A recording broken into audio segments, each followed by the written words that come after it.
mo eh.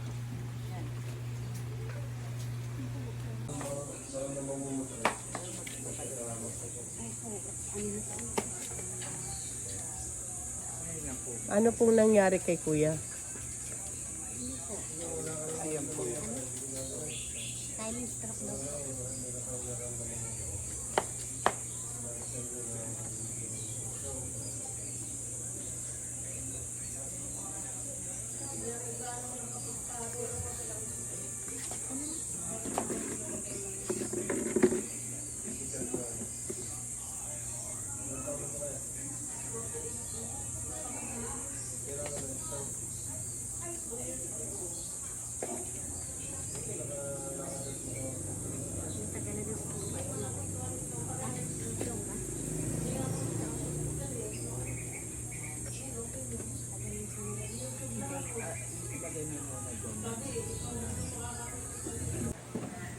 Kaya yung mga physical therapist na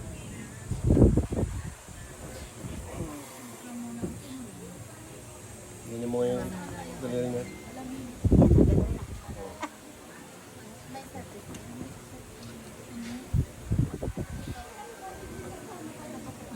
Ito po.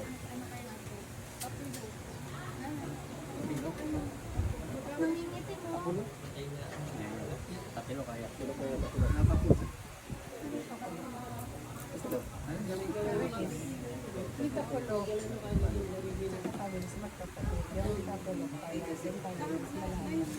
Ay, ganun po ba yun? Ay, ngayon ko lang nalaman na may kapatid si Tapilo. Sino naman? pinakapanganay si Tamban. Lalakad na yan. Oh, nangabara niya. Pag nagdali-dali. Ito dapat tuloy-tuloy natin. Pati yung isa. Papa mo.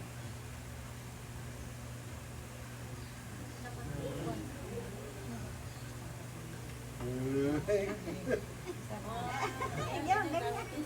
Subutong siya. Sa umaga, ganyan ka. Ayo. Diba, mabilis na.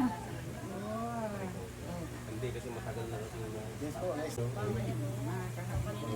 Hindi na kailangan. Dapat ala-ala. Oh, hindi na kailangan buhatin. Kasi kanina, yung hakbang niya, binubuhat yung paa eh. Uy, nagulat naman ako. Ang bilis. Iiwan na. Iiwan ka natin. May tungkod na yan next time. Nagulat ako. Dapat may ano muna yung dalawa. Uy! Oh my God, wait lang, wait lang. Nagulat naman ako.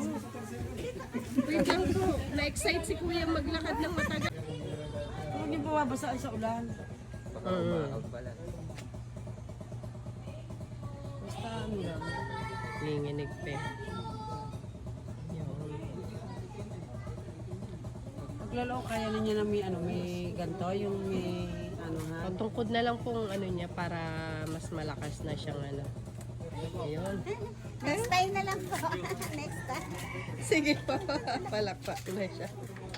Ingat po kayo. Message mo ako kuya.